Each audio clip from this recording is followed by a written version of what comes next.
Boa noite, boa tarde, bom dia. Meu nome é Gilberto Chagas, né? Hoje a gente vai estar falando um pouco sobre análise de conjuntura, sobre pensamento crítico, né? E principalmente sobre identidade de classe, né? É uma coisa que as pessoas às vezes não entendem, né? Qual o significado, né? Da identidade de classe, né? É como eu me vejo perante a sociedade, né? E como os outros veem a gente também, né? Porque muita gente fala, mas vocês estão fomentando a divisão de classe social, papapá, papapá, não sei o que, não sei o que. A gente tem que ter um entendimento que é o seguinte, a gente pertence à classe trabalhadora, né?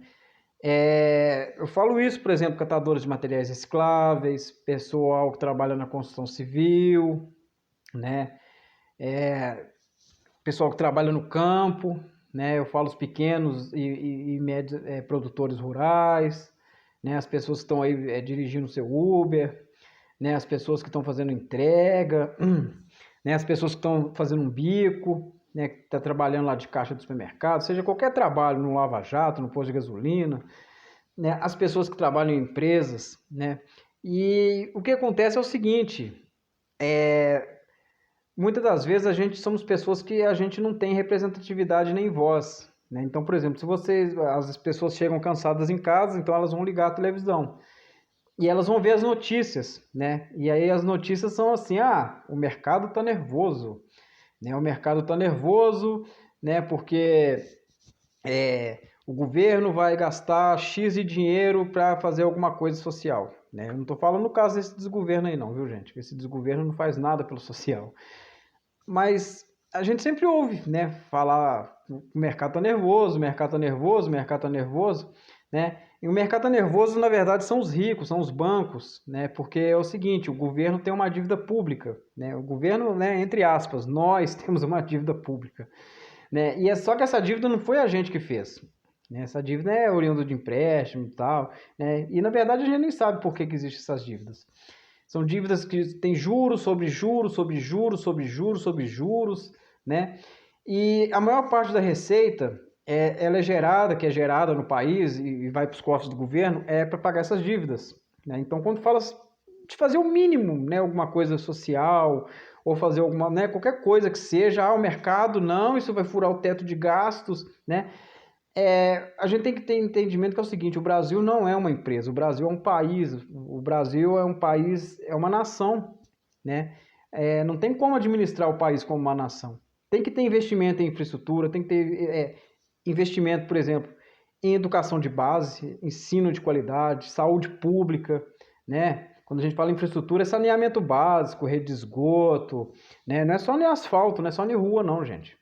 Sabe? Os outros acham que infraestrutura é só fazer estrada, só fazer rodovia, apesar que isso também é importante, né? Mas investimento, por exemplo, no modal ferroviário, né? Que as pessoas não têm essa percepção, ficam andando nesses ônibus velhos, caros, sucateado aí, né? E não entende, por exemplo, que dos anos 80 para cá, eles foram sucateando, né? A malha ferroviária do país, né? Quer dizer, a nossa malha ferroviária ela está do mesmo tamanho da década de 20, né? Década de 20 do século passado, né? Tem 100 anos, né, que não se faz tanto investimento assim, né, em ferrovias para transporte de massa, por exemplo, né? Só transporta carga, carga, carga, carga, e mesmo assim não transporta tudo, né? O Brasil optou pelo modal rodoviário na década de 50, quer dizer, o Brasil sempre errando, só que as pessoas não foram consultadas sobre isso, né? Então os trens foram acabando em muitas regiões metropolitanas. Eu moro na região metropolitana de Belo Horizonte e em muitos lugares tinha trem subúrbio. Então as pessoas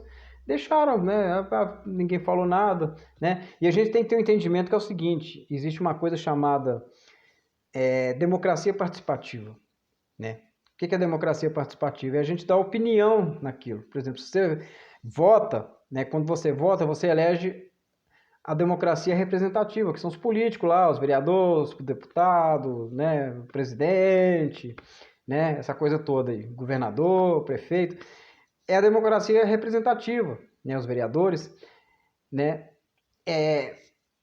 essa democracia, são parlamentos, são, né, eles que fazem as leis, governam e tal, mas a democracia participativa é quando a gente se organiza em sindicatos, se organiza em associações, se organiza em grupos, né? A gente reivindica, cobra direitos, né? Por exemplo, da saúde pública, uma coleta seletiva nas cidades, né? Isso tudo é democracia participativa, quando a gente faz qualificação, né?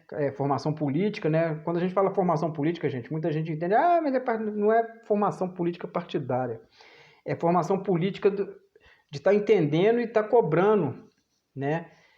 Tudo aquilo que é de direito, né? Porque quem movimenta o país, quem paga por tudo é a classe trabalhadora, as pessoas, é o povo, né?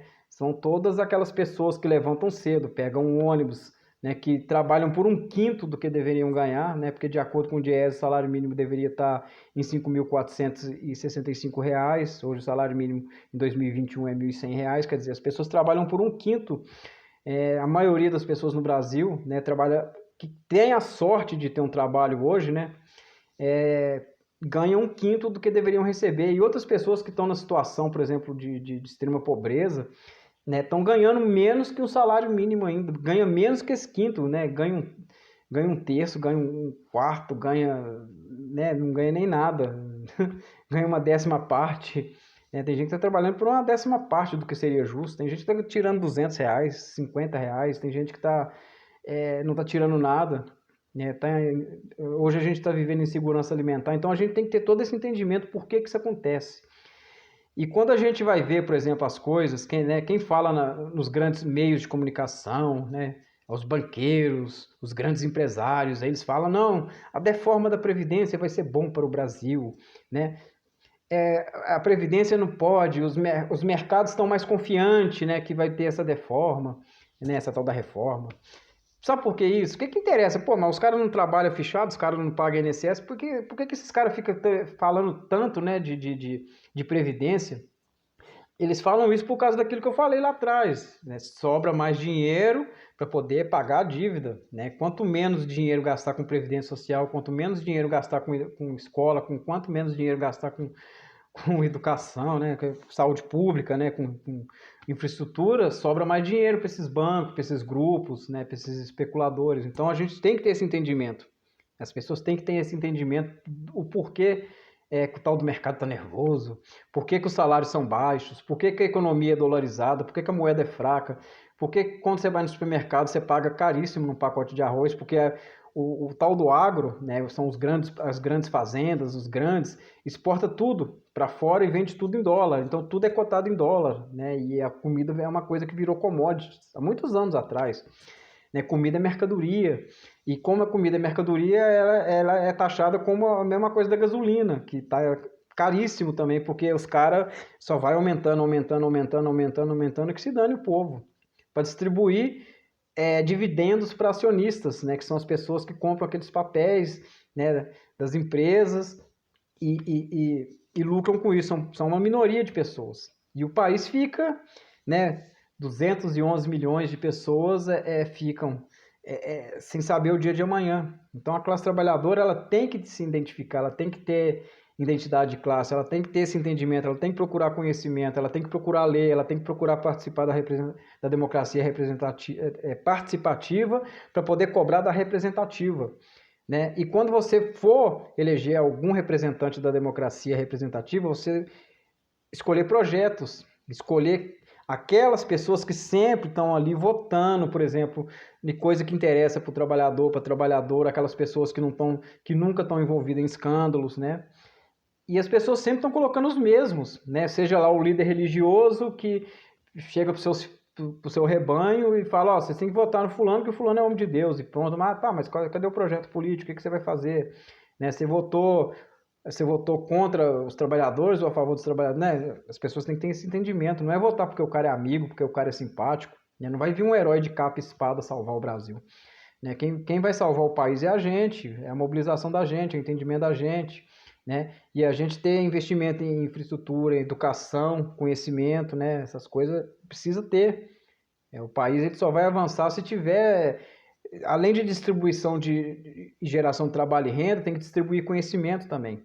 E as pessoas têm que começar a participar mais, têm que começar a entender mais, até para elas fazerem uma autoavaliação e entender por que eu estou aqui dentro desse ônibus 5 horas da manhã indo para um trabalho. Isso quando tem trabalho. Isso é quando a pessoa tem trabalho.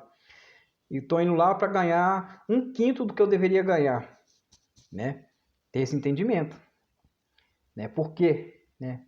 Aí as pessoas falam, mas eles são preguiçosos? Não, as pessoas trabalham muito, né? Quem ganha dinheiro não são os que trabalham, não. Quem fica rico não é os que trabalham, não é os que trabalham, não. Na verdade, os que ficam ricos é os que exploram, é os que sugam, os que são responsáveis pela gasolina tá cara, é os que recebem herança, né? É os que pagam salário baixo, essas coisas assim. Então, vamos começar a ter esse entendimento, gente. Vamos procurar informação e ver quem fala a nosso favor, quem fala contra a gente e quem dá voz às pessoas comuns e quem não dá voz às pessoas comuns, né? Então, a gente tem que procurar dar voz para nós mesmos, né? Então, é um pouco isso dessa reflexão que eu tento passar um pouco nesse dia de hoje.